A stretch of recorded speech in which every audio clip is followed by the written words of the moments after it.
ہاں، قیامت کا دن واقعی ایک بہت ہی خوفناک اور ہیبت ناک دن ہوگا، جب ہر روح اپنے اعمال کا حساب دے گی اور کوئی بھی کسی دوسرے کی مدد کے لیے نہیں کھڑا ہو سکے گا۔ یہ وہ دن ہے جب زمین اپنے اندر چھپے سارے راز اگل دے گی، پہاڑ روئی کے گالوں کی طرح اڑنے لگیں گے اور سمندروں میں آگ بھڑک اٹھے گی۔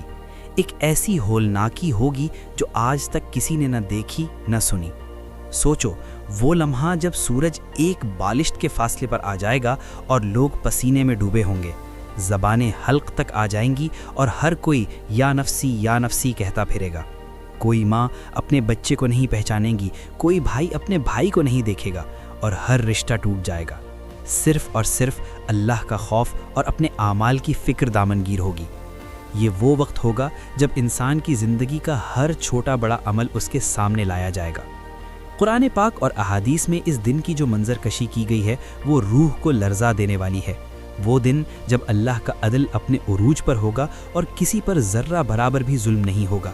نیکوکاروں کے چہرے روشن ہوں گے اور انہیں بشارتیں دی جائیں گی، جبکہ گناہگاروں کے چہرے سیاہ پڑ جائیں گے اور وہ شرمندگی و حسرت سے پکاریں گے، لیکن اس وقت کوئی پکار سنی نہیں جائے گی۔ یہ دن ہمیں یاد دلاتا ہے کہ ہماری زندگی کا ہر لمحہ قیمتی ہے اور ہمیں اپنے رب کی رضا کے مطابق گزارنا چاہیے۔